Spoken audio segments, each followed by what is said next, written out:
เกิ่งมีเนาะผัวหอยได้ อืม มันบอกว่าชื่ออายเมียใหม่รู้ เอ้าตายกักเจ้าอันนี้เอาเจ้าก็มีเสน่ห์คือกันเนาะ คอยมีเอา เออ คอยมีโทรศัพท์เอง เอ้าตายกักมันยังเกิ่งว่านี่เห็นแล้วบ่ว่าอันนี้ เนาะ อันนี้เว้าเจาะหรือว่าอีหลี อีลี เอ้าเรียนตายว่านี่ แต่ว่านังเป็นเดยังเท้าคอยอ้าวไม่ตักเด้อ แบบนั้นบ่ ไม่ตักเด้อโทรศัพท์สัมผัสคอยมีอ้าว เสร็จอันนี้เดี๋ยวมันเกิดแบบนั้นขึ้นได้สลายมันบ่ดีเด้เอาดูแล้วพอกันใหม่ทุกคนเนาะเบิ่งแน่เจ้าเอาลูกจะนอนไหมสลายนอนคักอีหลีพุ่นเอามือกัดหลังอีกโอ้ยนอนแบบธรรมชาติเลยเนาะ คอยมีอ้าว เนาะ เสร็จลูก เอาสลายเท่านั้นเด้อเดี๋ยวเรากลับกันขอบเจอในไลฟ์ไปทุกคนกลับมัน มีผู้สาวเดียวเนาะ อัน ให้ผู้สาวในเดือนนะ ตัวนี้บักเก็ตอยู่ได้ผู้สาว อาดัมมีบ่ผู้สาวอยู่บ้านเจ้า อดัมนี่คือไผอดัม ลูกช้างนี่ อดัมอันนี้ ให้ลูกช้างให้ผู้สาว บักเก็ต ว่า นะ มันอยากได้ผู้สาว เอาตะกี้อดัมใหญ่แล้วใช่ป่ะว่าเรื่องตะกี้ป่ะนี่ ที่กี่เลย แล้วพ่อใหญ่เกิ้งเอากับเจ้าแล้วหรือยัง ยัง เออ ยังนะลูก เอาแล้วบักเก็ตเฮ็ดได้ยังฮู้จักกับเจ้าบ่นี่ ยังนอนติดต่อ แล้วยังบ่ทันได้เอาเนาะแล้วเห็นกันแล้วได้ไปหากันบ่ มาหากัน มันมาหาเจ้าฮอดบ้านเลย นอนบ้านคอยเลย เอ้ายังไม่ทันจบเนาะเรื่องราวนี่ก็คือพ่อใหญ่เกิ้งน่ะเป็นมือยังอันมือที่เพิ่นขึ้นไปปั๊มหมอเจ้าฮะ ฮะ เขาเฮ็ดยังอยู่ในบ้านน่ะจังหวะเมา อยู่บ้านหันดอง เขาเฮ็ด กิน ดอง ดอง แล้วเพิ่นแหละ เต็มหันได้ เพิ่นแล้วเฮาไปดอง แมน เอ คอยก็ไปดอง บัดมาแต่เพิ่นแล้วจะมื้อนอน คอยมามอน ไม่ เลิก ลุก เลิก นะ บ่ประมาณจังโมงเลย 11 โมง กลางคืนนี่เพิ่นแบบเมาเหล้าแน่ มันเมาเรา เดี๋ยวไปกุมเอาเจ้าฮั่น แม่ เออ มันแก่มันก็ส่งเชื่อ โอ้ ไปเลยแก่มันหอดพุ่น มันแล่นเลย มันแล่นเลย กันซั่นก็ไม่ได้กันซ้ำเนาะ แม่ โอ้มีใช่ป่ะเอาค่อยก็คิดว่าเราไปลมไปยังเจ้าธรรมดา อุ้ยมันบ่ได้หลม กันลมนี่เจ้าบ่เอาซ้ บ่เอา ำอันนี้มันไปปั้มเอาเลย ขึ้นเฮือนคอยมันบอกว่าพิษรีดได้พิษของนะ บัดนี้เลยฮีดของเขาว่าจะได้บัดนี้ จะกินควาย แล้วเพิ่นมีควายให้กินบ่ มี แล้วได้เสียเงินบ่ขึ้นไปแบบนั้นน่ะ เงินมันบ่แห่งบ่ได้นอนนำกันบ่ได้เสีย อันนี้นอนน้ อันนี้นอนน ำเสีย ำเสีย จากร้าน โอ้ เป็นค่าดองเลยบ่ ค่าดองแล้ว ฮอดว่า3 ล้านฮอดว่า ฮอด 3 ล้าน ซ้ เสื้อโพจะว่า2 ล้านบ่ ำโอ้ยบ่ฮอดซ้ อืม ำบ่ครบซ้ำเครื่องคางชื่อสินชื่อโอ้ย เนาะโอ้ ว้าวไป ว่าซั่นก็มีทุกคนเนาะเป็นเรื่องราวที่แบบเฮาบ่เคยพังมาก่อนนั่นนี่โอ้ไปซั่นเลย แบบนั้นเลย เอ้าน้องจะได้ไปใช้มัดจ้ะ น้องคอยมาแต่ไปลินน้อง ไป ผู้ ยืนร้อง ผู้ เพลง ผู้ได้ในอยู่อะแดง อะแดง แล้วภายในหมอกึกฮะ มากึกฮัน เขา บ่ทันนั้น พรมีไรมีทันมาเนาะ ยัง สาวแดงได้เอาผัวแล้ว ยัง อ๋อแล้วก็อายดิ อายุเฮือนเท่าแล้ว นอนนำกันเลย อืม หูจักอยู่ว่าคนขึ้นไปข่มขืนน้อง บ่ฮู้ โอ้ พอไผเห็นหันอะแดงหันเห็นหัน อ๋อ ไผไปนอนเฮ็ดมัน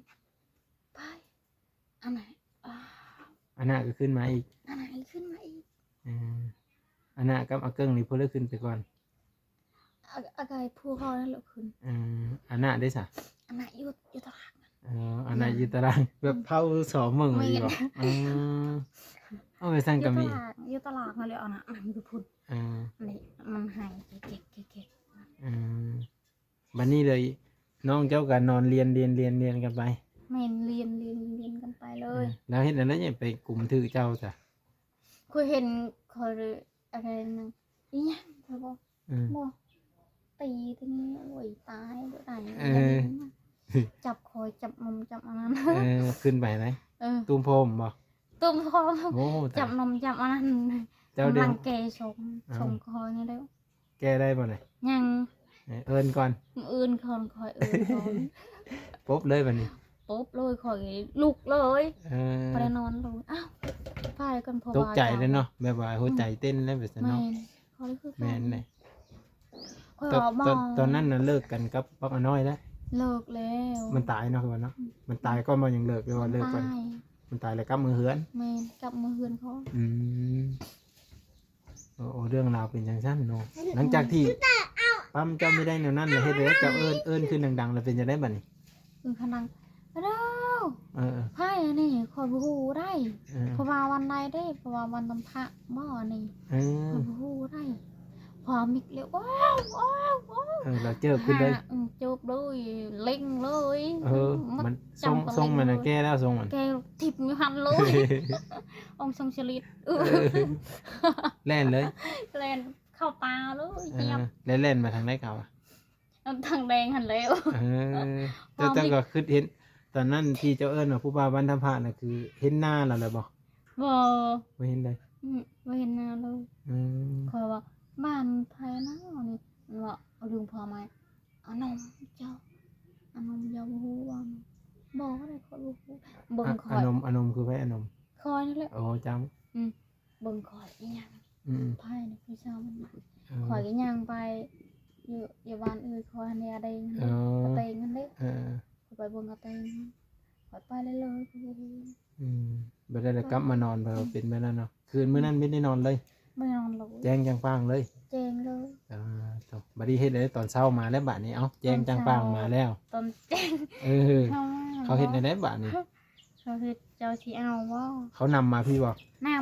เออ ำ ผู้ พอ ผู้ใด เถื่อน เฒ่าแก่ในโฮมมานำมา เมน เขานำ พอ มา ไม่ เนี่ย กินแล้วพอเระหัน เขารู้จักแล้วเนาะ หูจักแล้วสายพอเก เออแสดงว่าเขาวางแผนเดี๋ยวเฮ้ยเราเอากับเจ้ามีจัก พาย พ่อใหญ่เกิ้งนี่ อีหยัง เขาวางแผนอยากให้เราพ่อใหญ่เกิ้งเอากับเจ้ามีจัก โอ้โห จังเขายังฮู้จักว่าบ้านทำผ้าเนาะ ลุงพอไม่ลุงพอ ลุงพ่อไม้บ้านเลย บ้านเจ้าเองเลย พ่อไม้นี่สงสัยเขาวางแผนกันแล้วคั่นว่าซะ แม่แล้วว่าหูบ่นางร้อยเจ้าหูบอก อืม เนี่ยเจ้าบ่หู อืม คูน้อยหน่อยควรจะเบียดดิ อยากเบียดนี่คืออยากได้ แมน บ่ได้สมดังใจครับ แมนคอยได้ต้องได้ เอ คอย อ คอยว่า คือตอนนั้นนี่เจ้าแบบว่าฟื้นสุดชีวิตเลยแมันบ่ แมน ตีงเลย ตีง บ่อยู่บ่เสาเลย แมน มันบ่สำเร็จความใคร่เลยห้องขึ้นดังๆเลย นั่งเลย แบบนั้นนะมันจังสิมีคนมาช่วยได้เนาะ แมน คันเอาไปยุดซื่อๆเราแฮงเด้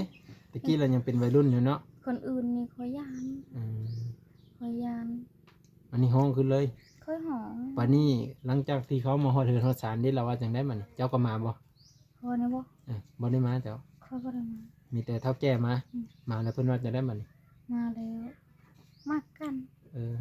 เราถามบ่เฒ่าแก่ถามพ่อใหญ่เกิ้งบ่ ถามหมดเจ้าอยาก สิเอาบ่ อยากได้บ่ อืม เอาบ่ อืม ไม่อยากได้แล้วเปล่ง แปลงนี่คือเสียเงินซื้อ อืม ๆเสียเงินเท่าไรกันสมมุติแปลง 500,000บ่ได้เสีย ตอนนั้น หลาย มีหลายเนาะ อืม 500,000กับบ่ฮอดเอาพันครับ 500,000 ประมาณอายุประมาณ2012บ่ คอยนี่มีเงินหันไปซื้อเอาชิ้นควายอยู่ตลาดนั้น ตอนนั้นเจ้ามีเงินติดตัวเท่าไรตอนนั้น คอยบ่มี ตอนที่เราขึ้นไปหาเจ้าหั่น บ่มีซัง เราให้ได้เท่าไรล่ะ 10,000กีบคอยบอก เอาเราแล้วหมดแล้วบ่ แล้ว เราแล้วหมดแล้วเราเอาเงินให้เจ้า10,000กีบ แม่น เท่านั้นค่าโตฮะ แม่น โอ้โหเจ้าเลยมีพอใจตัวนั้น หอขอยบ่ได้พอใจ ก็เลยห้องขึ้น ข เล อย ย บอกเงินซ้ำนี่ให้เขา แต่ว่า เงินได้บ่ได้หลาย ขัด เงิ สม น ม ห ติ ลา ว่าย แค่นี้ 200,000ใช่กันยังดีใจอยู่เนาะตอนนั้นเนาะ อืม 200,000ก็ถือว่าร้ายนะทุกคน หลาย พอได้ซื้อแบบกระแปรงน้ำซื้อหยังใจอย่างไรซื้อครีม ชื่อระบำนางแดงนี่แห เอ ละ แสดงว่าเพิ่นขึ้นไปปั้มเอาเจ้าจนช้ำเร็จแล้วเพิ่นเอาเงินให้10,000กีบ ไม่ อ้าวโอ้ยตายคักคน เอากำลังเกชื่อเกศก เออดึงอึกระทึกอยู่เลยเนาะ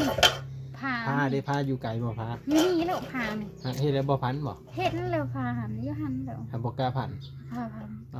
ตัวคันผู้อื่นนะยัน คนอื่นนี่ค่อยปั๊ม ยันหมุนอุ้ยปุ้ยเลยเนาะ เออ มีแม่นมักนะลาวนะมีจ้ะ เฮ้ยอีกานี่มันใหญ่มันกล้ามใหญ่มันคึกคักบ่ต้องพันหัวมันนี่ ตอนนั้นหั่นคอยบ่ได้มาคอยเว้าคอยอยากได้อีวันน้องเบนไก่อีวันน้องเบนหั่นเด้อันนี้ใบไก่ซ้ำนี้ ไปไกลกันหนึงเนาะ กำผ้เจ้าเอิ้น ตะกี้ก็บ่เคยมาซ้ำเนี่ยเนาะ คอยเห็นอยู่บ้านเจ้านี่ อืม คอยเบิ่งคอยไปเมืองเด้ อืม ไปกับแมวน้องวันหั่น แต่ก็ เด้ เคยผ่านมาอยู่เนาะ คอยผ่านเลยผ่านบ้านไผ่นี่คอยเอิ้นบ้านตำผ้า อืมเขาเว้าอยู่บ้านทำผ้า คอยเว้าอยู่ ผ้าใครจะได้มาลงผ้า อืมไปแล้วมันเป็นพ่อบุญเพ็ง บ้านตำผ้า สาย บ้าย าน น เนาะ ตำผ้า เนี่ยไปขึ้นนอนน้ำขอยเอากู แม่นจ้ะเนาะตอนนั้นจะ 10,000กีบ 1,000กีบมันสิพออีหยังเนาะ มันสิโพยนั่ง เอ ซื้อ อ นั่น แม่นเลยแต่ พ่อเคยเอาไม่ค่อยเลย 2 ล้านเราเอาได้หักบ่ฮู้ว่าความจริงเท่าไหร่ โอ้ย บ่ฮอดซ้ำ ล้านหนึงเต็งคอยนี่ล่ะ หลังจากที่แต่งกันแล้วดิมาอยู่นำกันเลยบ่หรือผัวไปอยู่พุ่น อยู่นํกันแล้ว อืมมาอยู่พี่เลยเจ้าเขาขอมาเนาะ แม่นคอ เขา แล้ ขอ ว มาอ เล ยู่ ย พี่อยู่นำกันมานี่ เดี๋ยว บ่ได้ให้กันติ บ่ไป บัดนี้แล้วแต่เลยเนาะจ้างค่าดองเรียบร้อยเลย เพราะว่าเจ้าหายขอความเมื่อ เว้ากันนั่นเลยเพิ่นน่ะมีกล้าให้ บ่กล้า เราเคยให้เจ้าอยู่บ่ เตตำบิดนี่มันหายก่อนมันหากูเจ้ายังเมื่อยก็ยังเมื่อยลูกอยู่บ้านเจ้า ทำอิดเนาะยังบ่ทันได้มีลูก แม่ วันนี้ดนบ่ยังมีบุญเพ็ง นี่มันหายคอนี่คอได้วันเพ็งแล้ว เออ คอยอยู่นํกันได้ เออ มันหายแล้ว เอาให้อยู่เนาะแต่ว่าเราแห้งเพลงมีไหมแม่ โอ้ย หลังจากที่เอากันมาแล้วเลยเป็นนั้นแล้วบัดนี้ ยังกินฮอดผู้บ่าวอยู่บ่ บ่ ผู้บ่าวตัวตีอยู่ว่าน้องเบ็ดน่ะ บ่ได้คิด ผู้บ่าวตัวนั้นฮู้จักเข้าว่าเจ้าเอาโพสเลยได้สะเราฮู้จักแนวได้บัดนี้เราคิดแนวได้อยู่บัดนี้ บ่ได้คิดเล เอย อเราได้ฮู้ข่าวอยู่ว่าสะร้อยเอาผัวแล้วผัวบ้านทำผ้าว่าสิ โอ้ยมันหูแล้ว บ่ได้มาใกล้เลยบ่ อืม อืมบัดผู้ อัน นั้ นั้น น ยังทันนี่มีเพราะว่า ผู้นั้นน่ะดีผู้น่ะบ่ได้กินเหล้ากินยา แม่ไปหากินดิโด อืม ไปหาปลาไปหานำไปตึกปลา ได้เห็นกันแล้วผู้บ่าวผู้นั้นกะ ไปหาเงินหาคำโอ้ยพอยเห็นแล้ว บัดอยู่นำพ่อใหญ่เกิ้งโดนมาก็คือลืมไปแม่นบ่ ลืมไป บางคนเขามีลืมเด้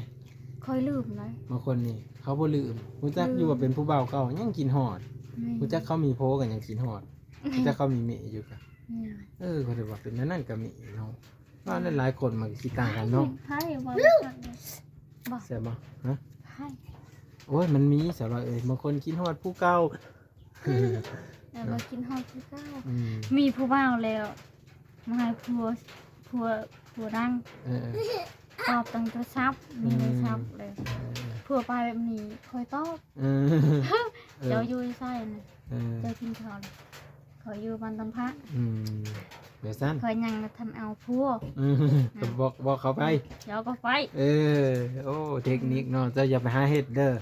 FC เป็นห้องเจ้าที่สุดก็คือ ตอนเจ้าได้โทรศัพท์ยันเจ้าหลมผู้บ่าวตัวนี้สำคัญที่สุดห้ามเฮ็ดเด้อตัวนี้เด้อบ่ได้เด้เจ้าเฮ็ดตัวนี้บ้านแตกสลายขาดเลยเด้อันนี้คือเขาบอกไว้นะบ่อยากให้มันเป็นการเป็นมามันยากยากยันนี่แหละร้านน้อยนี่แหละจักสิอยู่ ไป นำไป สิเอาเนาะ เพราะว่ามีทางและคนมันมัก บุญมี ดินฉะนั้นผู้บ่าวไทยบ่ผู้บ่าวต่างประเทศบ่ แต่ สิบ่ได้ เพ เด้ ราะ อ ว่านี่งามเพราะว่านั่นงา อ่าม กูมือนี่เพราะว่ามันโลกโทรศัพท์อะมันต่างเด้เจ้าอยู่แต่อยู่ในป่าในดงเจ้าบ่เห็นได้โลกในโทรศัพท์บัดนี้เจ้าได้เปิดกว้างคือเห็นได้โลกโทรศัพท์แหละ เนาะเห็นแล้วได้อ เจ้าเห็นหมดแหละอย่าเห็นหยังก็เลื่อนแล้วก็เห็นมักอันนี้รอๆจำเห็นอ่า เห็นรอ ต้อง มันเห็น อดใจไว้เฮามีผัวแล้ อดใจร ว อ ว่าสิแม่นอดใจรอเด้ อืม อดใจไว้ว่าเฮามีผัวแล้ว อดใจไว้ เฮาบ่สามารถไปเฮ็ดจังซั่นได้มานี่นะ ปวดเยอะเลยได้ อันนี้เขาบอกซื่อๆอันนี้เตือนไว้นะบ่อยากให้มันเป็น วัดเวลาค่อยคิดแล้วค่อยคิดเลยก็ไม่ได้คิดหลายคิดเบาๆเลย เช้าแล้วบ่ต้องคิดแล้ว คิดซ้ำนั้นเลย เอาก็มีน้องผู้หนึ่งเพิ่นโทรมาเอ้ยค่อยคิดฮอดผู้บ่าวเก่าอ้ายเอ้ยว่าเฮ็ดจะได้อ้อยพอมึงมีผัวอยู่บ่เขาถามไปสิมีผัวว่าซั่นมีผัวก็ไปหาผัวมึงหาว่าบ่สิไปกินฮอดเขาตายหยังอ่ะวะ แม่น เขาเว้าในนี้ได้เสือมัน เออ คิดฮอดผู้บ่าวเก่าว่าซั่นโอ้ย กินหอ สั่ ด น เพราะว่า ปึก เก้า ขนาดโพก็มี เจ้ จักมันไปเฮ็ดนั่นเลยกันแหล้วมันจังได้โผกันได้อันนี้ก็ยังงงนำเขาอยู่เฮาก็เลยบอกเขาไป อันนี้คิดห้าตัวเขาคือว่าเอาเพราะว่าเขานี่คือคอเนี่ยเด้ออ ม ก็สิไลลูกแมีภูนี่คอยเป็นผู้สาว บักหยังลูกแม่อำพู เร่งนั่น อันนี้นี่คือน้องผู้นี้ อืม เออๆ อันนี้เร็ว ๆอืม คอยคบกันแล้ว ครบแล้ว ได้ก่อนเลย เออ ได้ไปอยู่นำกัน อยู่นำกัน ไปอยู่นำเพื่อนคอยนี่ ๆก่อนบักอันน้อยสิตาย เอ เดี๋ยว อ ว่ามันตายมันเลิกกับบักอันน้อย เรือแต่น้อยนี่ แล้ว ค ก็ อย มือ ปะ เฮือ อาน น้อยหันดิ เออ คอยกินฮอดเอานมเดิเพราะว่า บักอันนะฮะ เงา สิเงางาม อันนมนี่คือชื่อเจ้า แม่น อืม อาเร่งไปทำบิดไปเงอะ บัดนี้ ไป อาเร่ง หรือว่าไม่ตะวันมากระมวลเตอลูกเกาะตะวัน อืมก็ตะเบินนี่คือค่อยบ่มี เขามี จะถามหมออาเร่งฮะ แม่ มันเลยว่าบ่มี เร่งแกมักของ อาเร่งก็ว่ามัก ป้าคอยกินหอดแห้งเห็นเจ้านอนคอยนอนก่อนมารับเลยแต่คืนนี้คอยอยากไหนจัง เออ ป้าตัวเจ้าว่าปานนี้เนาะ อืม โอ้ยเจ้าบูก็คนมัก อืม คนมัก บักอันนั้นเว้าฮะ แม่ บัดนี้เฮ็ดจะได้ล่ะมัน คอยมักเจ้า เออ เจ้าคือว่ามัก อัน เจ้าคือ เจ้าถามมันนะ ผู้ชายฮะ ผู้ชายถามเว้าใส่ผู้หญิงว่าค่อยมักเจ้า แม่มักเจ้านี่ เออ คอยอยู่ได้คอยเองคอยบ่มักคอยสิอยู่ได้บ่ เออ แน่นั่นบ่ เออ แม่นความ เออเลยทางผู้หญิงนี่ได้เป็นจะได้ทางผู้หญิงนี่เอาได้ยินคำเว่าจังสั้นแล้ว อยู่ได้ ค แบ อบ ยว่าเอาได้บ่ เออ ผิดกองได้ ยันพี่พิดคล้อง เออ ตอนนั้นคือไปอยู่นำกันแล้วบ่ ย่าง เออ หมูกมุม ยังเป็นผู้สาวอยู่ เออ ยังเป็นผู้บ่าวผู้สาวประทันได้รับนอนนำกัน นี่ เออ ไปลินไปลินนะ นะครับไป กลางคืน ลิ้น นะ เออ ไปเอานะคอย แล้วเจ้าก็ลงมา ลงมา ลงมาแล้วไปลิ้นอยู่ใช่หรือไม่ นั่งอยู่นั่นอยู่ตลาด ตะกี้บ่ได้มีเตียงเลยเนาะ ไม่ได้มีเตียงต่างไป นั่ง อยู่ อยู่ในขี้ดิน ไหพูด เออ ไปลงกับมาไปลงหัวเบา เออไปบ่นางแดงได้ไปนำบ่ บ่ไม่ไป ผู้นั้นก็ เบิ่งเลย ผู้บ่าวเพิ่นมาตั้งห้าบ่ แม่ตั้งห่าง เออ คอยตั้งห่างเอ้า เอ้า ไปเลย คู่ไฟคู่มันเนาะ ไม่ เอ้า ค ว่า อยมีเจ้าก็มีคอยก็มีก็ไป อืม นะไปหายผู้เบาคอยอีกบ่า เออ ไปสิปัดคอย เออบ่ได้ค่อยให้คือกันเนาะเนาะเออ เพราะว่านั้นเพราะว่าเจ้าเจ้าไป เออ ในเพราะว่าคอยไป เออ คอยมากแน่นอนคอย ดึก มาก ดึกบ่ คอย มา อยได้ ดึกบ่มา ไม่ได้ดึก ประมาณ10 โมง 11 โมงก็มื้อนอน 11 โมงมานอน เออ มานอนมาเป็น เออ ป้าทุกมันกันให้อีกอันนั้นค่ะ เออบักอะไรเงี้ย เออ มันให้น้ำเจ้าบ่ ให้จากใดคอย เออแล้ว เงาเด้อ เอา คอยเตะงานก่อน บัด เตะ นี้ งานคอยเอาหน่อยเห็นดิ เออ เงาไปชมคอย เงาเจ้าเบิ่งมันกับมันตั้งแล้วมันบ่บักอันนี้คือเงาสิตายแต่บ่บ่ โอ้คิดน้ำคอยนัก เดี๋ยวนี้มันยังอยู่บ่เดี๋ยวนี้ มันเอาเมียแล้ว เอาสิไปถามมันได้บ่ ได้แล้ววะเมียมันหายด้วย แต่ว่ามันสิบอกบ่เนาะหรืออะไรเนาะ มันบอกเนาะโอ้เมียมันหาย อืม เดือน แล้วบัด หน้า บัดเจ้าได้โพสต์คือจังซี่ได้จ้ะมันก็มาใกล้อยู่บ่ตอนเจ้าแต่งงานกับพญาเกิง มันบ่ได้มาคอยมาคอยแต่งงานก็เอาหน่อยหันดีมากนะ แต่ว่าแต่งงานกับพญาเกิงนี่บ่ได้มา เว้ยแต่ตำเบ็ดคอยคือกัน อืม อีเอาถึงอีเอาหน่อยนี่ อืม อีเอาผู้นี้อีกโอ้สองอัน สิเอาไผดีเด้ เอ้า เอากระบังอันน้อยเด้ไปเฮ็ดได โอ้โหย บะอัน น นั้ อน นำกันหมดแล้ว มันขึ้นไปกลุ่มเอาคือกันกับพญาเกิงนี่ แม่น เกิดเอ้ยเจ้าเป็นอัน อ นั้น ยู่ เนาะ อยู่ของการหันเดิ เอาตะกี้เจ้าก็ยังเป็นเด็กน้อยเนาะ คอยไปดองได้คอยไปดอง บังอันน้อยตีโผทำอิฐ แม่บักอันน้อย บังอันน้อยก็สิซ้ำๆกับเจ้าเนาะ แม่ อายุรุ่นราวเขาวเดียวกันนะ แม่ครับกินยาหมาเด้อ อืม มันบ่ได้ปะยาหมา ตอนมันก้อนมันสิเอากับเจ้าได้มันกินอยู่บ่ โอ้ยมันกิน แต่ก็ด้วยความแบบพิธีพิของแล้วเอากันสิ เอาซะ ประชันก็มีเนาะอยู่นำกัน อยู่นำกัน เออ พวกอยากเอาหน่อยนี่เอาผู้นี้นี่จักไม่ได้ จะสิเอาผู้ใด เลือกเอากู เลือกไผใจก็เจ็บเนาะ กูไปเอาตะโกนเอาน้ำเมียดึงขึ้นนี่เอาไป ปันเครื่องเลย พัน นะ ครึ่งเลยเอาไป ประชันก็มีเนาะ เพราะว่าคนนี้ก็มักตัวนี้ก็มักโอ้เลือกเอาเท่าไรเนาะตายสด เออ ตายครึ่งเลย มันเพลงแบบนี้แล้ว อย่าไปเฮ็ดเด้อแม่งเด้อบ่ดีเด้อ ไผ แต่สิบ่ดีเป็นเขามักเขาฮักก็คือเขามาหาพ่อหาแม่เด้อ แบบนั้นเลย แม่สิไปหาปั๊มหากลุ่มกันบ่ได้เด้อเด้อ แม่ข่อย แม่จะบ่ได้ บ่ได้กันคอยไปหาอยู่บ้านอีกบ่แม่นไร มันไปหาพ่อผู้ชายหันไปหามันมักแล้วมันนะไปมันมักในใจมันคือในใจตึกแม่แล้วผู้นี้แหละ แม่นมักบ่มักก็อยากได้มันงามมันงามคอยอยากได้เป็นเมียก็ชีวิตตอนนั้นเจ้าไปเฮ็ดไปเลยเนาะ แม่นู้นตอนนั้นหันงามเป็นวิชาวันนี้เจ้าก็ลิ้นฟิตเนสแหละเฮ็ดกิจกรรมใหญ่ๆแข่งขันใหญ่ๆ ของง่ายแต่ข่อย ข่อยดิ อารมณ์ว่าอยากได้บ่พอมาคอยว่าโอ้ คนมีผัวแล้วแม่นบ่ คนมีผัว จะบอกเราไปเพราะว่าถ้าเฮาไปติดอันนั้นบ่ดีเด้ คอยติดนี่เด้อมันคอยติดนี่เขาไม่อยู่เรื่อย จะกะหันแล้วจังมันพาไปเองเด้ คอยอยากได้ผู้บ่าวใหม่คอยเยอะ บัดเป็นยังกึ่งนี่ได้สิเฮ็ดจะได้น่ะมัน บ่คอยติดนี่คอยไม่อยู่เลย คอยไปซื้อบัตรเติมเงินเติมเลยเติมเน็ตเอาเลยเฮาสิได้มาถ่ายคลิปอยู่ว่าเลย บ่นี่คอยบ่ซื้อเจ้านี่กันฮะ เอาประมาณนี้เลยทุกคนเป็นเรื่องราวอดีตของสาวร้อยที่เพิ่นได้เล่าสู่ฟังเนาะแต่ก่อนอันนี้คือเรื่องราวอดีตก็คือความลังนั่นแหละปัจจุบันนี่คือความจริงเนาะใช้ชีวิตกับความจริงมันยังบ่ต้องเจ็บหัวอันนี้ก็คือการถามหรือว่าสาวร้อยเว้าสู่ฟังว่าอดีตเพิ่นเคยเป็นจังซี่นะแต่ก็อดีตมันบ่ดีเฮาก็บ่เฮ็ดนำมันเนาะบ่ได้คือกัน ฮักแต่ปัจจุบันนี่แหละทุกคนปัจจุบันนี่ก็คือเพิ่นมีผัวแล้วคือพญาเกิงเนาะมีลูก2คนก็คือนางบุญเพ็งกับนางบุญมีเนาะเอาวิดีโอหน้าพ้องกันใหม่ทุกคนก็คือ ตอนนั้นน่ะตอนนั้นแบบเจ้า ตอนนั้นได้ผู้บ่าวได้วัวบ่ได้ไปอาบน้ำก็ไปนำกัน ผู้บ่าวฮะจะแม่นมันโชว์ ไม่เห็นมักอีหลีหล่อแล้ว ติดเนาะติด คออีล่ะติดเสน่ห์คอเลย จะมีเสน่ห์นะปั่นนึกไว้หน่อยติ ตอนนั้นก็มีเสน่ห์ มันเป็นจะได้เสน่ห์ พูดอยู่บ้านอายคอยมี เขาอันมีโหบ่เป็นโหวานบ่แม่นนะ จมเอารถ จมเอานะเอาจมเอาแล้วมันสิไปติดจะได้ ไป น่ะ อยู่นำกันนั่งนี่ผู้สาวก็มากโลดกอดหัวแบบนี้ จับซื่อๆนี่มันมักเลย จับซื้อแบบนี้จะไปชื่อเต็มน้ำหอมใส่ ผู้บ่าวมักเลย แมนคือคอยหันขนาดคอยหัน เจ้าแสดงว่าเจ้าไปซื้อเสน่ห์เอาพญาเกิ้งแล้วยังขึ้นไปข่มขืนเจ้า เสน่ห์หัน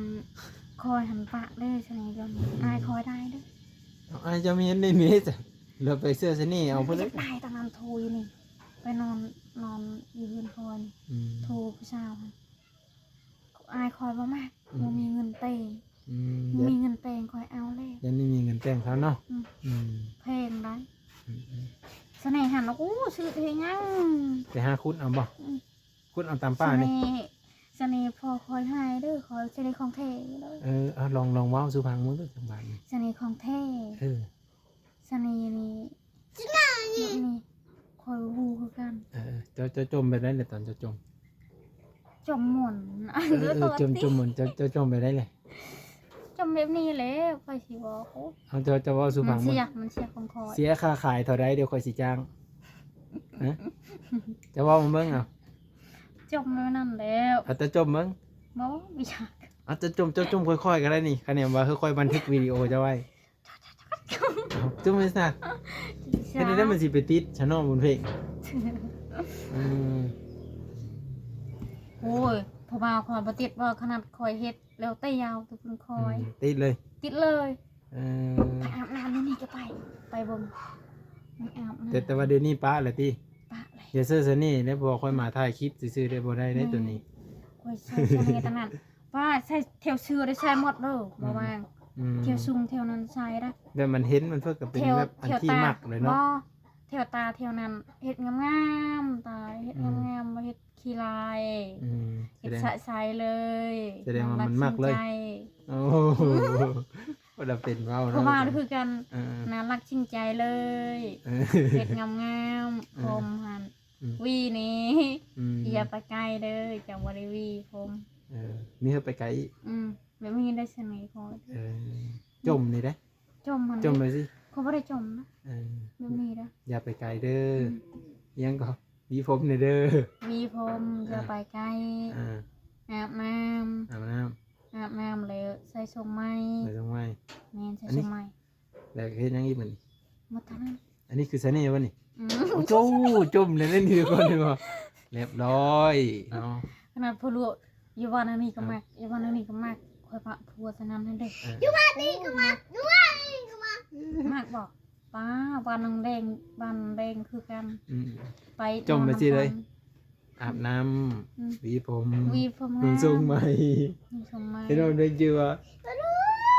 นี่มันสิแก้ทรงอีกโอ้ยอันนี้ก็เลยดึงลงเลยเบิ่งสิดึงนี่ดึงออกนี่ดึงอันนี้ออกแก้อะไรแก้อันนี้ดีแก้สิเอ้าสำนั้นแหละสลอยก็ได้พังเจ้าเว้าก็เป็นบทเรียนอีกอย่างหนึงเป็นอดีตของเจ้าเนาะประสบการณ์ที่ได้เจอได้ผ่านมาก็ถือว่าสุดยอดหลายอืม อุ้ยงามงามเขาไปไหน เสียดายบ่ได้เอาเขาเนาะ ก่อนนี่ลูกเมียปิดนี่จะหูวะ อืม ลูกเมียปิดนี่คอยติดตอนนั้น แม่ปินมากำลังใต้ แม่ อืม ลูกเมียปิดน เอ้า อนอยู่อู่หัน อืม ไปซ่าใช่สิไปใช่ อ่า ขอสิไปหาคุดเนี่ยแล้ว ใบน้ำกัน ไปนำกันเด้อทากันเด้อ นี่ก็ติดกันเนาะ อย่าไปได้ อืม คอยย่านได้ อืม ย่านนี่ย่างคอยไปได้เฮ็ดย่าง ค่อยไปน้ำซื้อๆบ่ ไปซื้อๆนะ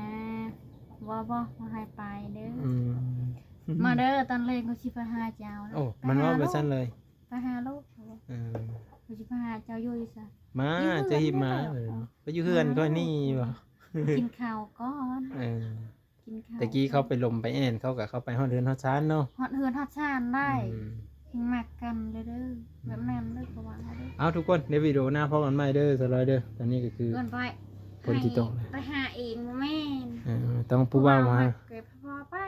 ค่อยก็สิเฮอผู้สาวมักจึงเฮอผู้สาวมาหาเนาะ แม่นแบบนั้น ค่อยยืมในเด้อเสน่ห์ที่เจ้าเว้าไปกินหนึ่งนี้เด้อ น่ะ เออ พ่อ เออ บ่ได้เอามาให้ลูกเขา จะเสียไว้ให้ลูกเจ้าอีก เออมาให้วันเพ็งวันฟัง เนาะเจ้าว่าปะทิมเลย อุ้ยไปสิไป เออ ผู้คอยได้มีเด้อ นี่ แม่ว่า เออ ได้ล่ะ เสน่ห์เลยเป็นว่านบ่ ลายนี่สมนึง อืม ลายมันบอกกลัวเราไว้ซื้อกันนี่ เออ เราก็เสียไว้นี่ คือมีปั่นเนื้อค่อยเนี่ยไม่ได้บ่ คงเทแล้วคือเขา เจะรักปั่นเนื้อค่อยนี่ จากอะไรเอาไว้ ค่อยพันเมื่อคืนนี่ว่าพันมาไปไล่ผีปอบเนาะผีปอบตัวนั้นมันมีช่องโต พี่ปอบ ผู้เฒ่าวันนี้นี่ผู้เฒ่าแหละ พี่ปอบ แบบค่อยยืนอยู่แถวคันนาแหละผีปอบแสงมันแล่นจะค่อย แต่ว่าค่อยปบกับปบมีทันแหละปบพอดีปบไปเห็นยาคูมันนี่ค่อยก็เฮาไปก้มคาบเพิ่นแล้วก็ว่าเอายาคูผีมันคือไล่ค่อยเพิ่นว่าโอ้ยมีต้องย่านดอกเพิ่นว่า ค่อยก็ไม่เคยพันเลยนะจ๊ะคือจะว่า มันคือ เป็นตาย่านเนาะ อย่าง แต่ว่าค่อยไม่ได้เอาดอกค่อยว่าเจาะเจอซื่อเพราะใหญ่เกิ้งมีเนาะ ผู้หอยได้ อืม มันบอกว่าชื่อไอ้เมียใหม่ลูก อ๋อตายกักเจ้าวันนี้เจ้าก็มีเสน่ห์คือกันเนาะ คอยมีเอา เออ คอยมีโทรศัพท์เอง โอ้ตายกักเพราะใหญ่เกิ้งวันนี้เห็นแล้วบ่ว่าอันนี้ เนาะ อันนี้เว้าเจาะหรือว่าอีหลี อีลี เรียนตายวันนี้ แต่วันนั้นเป็นเดย์ยังเท้าคอยอ้าว อ้าว ไม่ดักเด้อ แบบนั้นบ่ ไม่ดักเด้อสับสัมผัสคอยมีอ้าว เสร็จอันนี้เดี๋ยวมันเกิดแบบนั้นขึ้นได้สลอยมันบ่ดีเด้ เอาได้ดูแล้วพอกันใหม่ทุกคนเนาะเบิ่งแน่เจ้าเอาลูกจะนอนไหมสลอยนอนคักอีหลีพุ่นเอามือกัดหลังอีกโอ้ยนอนแบบธรรมชาติเลยเนาะ เอา คอยมีอ้าว เนาะ เสร็จลูก เอาสลอยเท่านั้นเด้อเดี๋ยวเรากลับกัน